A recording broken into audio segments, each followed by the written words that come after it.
Je m'appelle Thiemieta Negam Adèle Eleonore, j'ai 27 ans. Je m'appelle Kuna Ateba Pascaline Sylvine. Je me nomme Gatchanga Marie-Laurence, étudiante en master à l'Université de Yaoundé 2. J'ai 24 ans. Dès le lancement de la première conférence de la famille, de l'association Famille et Vie, j'ai obtenu une bourse en formation, de formation en couture. Et j'ai été accueillie dans les locaux de Kima Fashion en juillet passé. Dès lors, j'ai commencé à me former en couture, en coupe et confection des habits. Et cela a été le désir de mon cœur depuis tant d'années. Et j'ai été vraiment ravie de combler ce rêve-là. À présent, je vais dire merci à l'association Famille et Vie de m'avoir amené à réaliser un rêve que j'avais tant souhaité. Aujourd'hui, je remercie Famille et Vie pour le privilège, l'opportunité qu'ils m'ont accordée en me faisant bénéficier de cette bourse qui m'a permis d'apprendre un métier que j'ai toujours voulu apprendre, mais je n'avais pas de moyens pour le faire. Grâce à la première édition de la COGEFK, j'ai bénéficié d'une bourse qui m'a permis d'apprendre l'esthétique coiffure. Dès mon enfance, j'ai grandi ayant connu des moments assez difficiles, gardant dans ma tête que mes parents, particulièrement ma mère, qu'elle ne m'aimait pas, que je n'étais pas une jolie fille due à mon poids. Et regardant mon âge, les jeunes filles de mon âge étaient bien, moi je me sentais mal dans ma peau. Et participer à la conférence de la jeune fille de l'année passée m'a beaucoup aidé, m'a beaucoup édifié. J'ai appris à être comme je suis, à savoir que ce que je considère comme des faiblesses peuvent être des qualités, peuvent être ma force pour pouvoir avancer dans l'avenir. Aujourd'hui, je suis très heureuse de pouvoir coiffer et faire des soins en esthétique. Je remercie vraiment Famille et Vie pour ça. Tout au long de l'année, j'ai suivi des coachings. Il y a eu des gens qui m'ont suivi, qui m'ont épaulé, qui m'ont encouragé. Aujourd'hui, je peux marcher et dire je suis une fille équilibrée et fière d'être celle que je suis, qui m'aime, qui s'aime avec tout ce qu'elle a.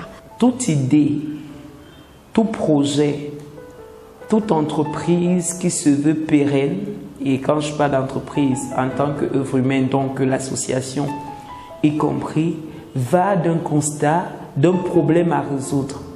Alors, Famille et Vie provient du constat évident que les problèmes émotionnels sont méprisés en Afrique. Les parents divorcent et on ne se demande pas qu'est-ce que ça fait à l'enfant. En Afrique, les problèmes émotionnels ne sont pas pris au sérieux.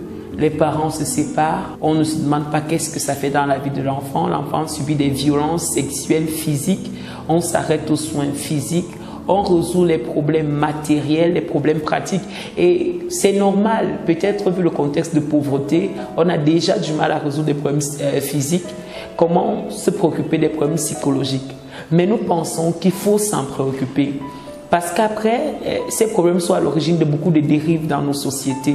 Le mal-être de l'enfant, le mal-être de la femme, le mal-être de la jeune fille, le mal-être même du mari nous amène vers les adultères, l'alcoolisme, la drogue en milieu scolaire. C'est de cet ensemble de constats qu'est venue la pensée selon laquelle il faut une association, il faut une entreprise en faveur de la restauration des êtres. Nous ne voulons pas restaurer les familles dans leur globalité. Nous voulons restaurer les êtres dans leur individualité. Voilà comment est née l'idée. Ensuite, il a fallu trouver des personnes pour nous accompagner. Il a fallu penser les méthodes d'atteinte de nos objectifs. L'objectif de l'association, c'est son slogan, pour des vies et des familles épanouies. Alors, notre travail quotidien, notre think tank quotidien, c'est comment arriver à des familles et des vies épanouies. Vous savez, quand on veut atteindre des objectifs de façon efficiente, il faut être target focus. Famille et vie, c'est pour des familles et des vies épanouies, comme on vous l'a dit. Mais à l'image des grandes organisations internationales, nous avons opté pour des mandats. Nous nous sommes dit, si nous voulons travailler à la fois et tout d'un coup sur les jeunes filles, les jeunes garçons, les parents, les couples, nous risquons de nous disperser, de disperser les idées, de disperser les énergies.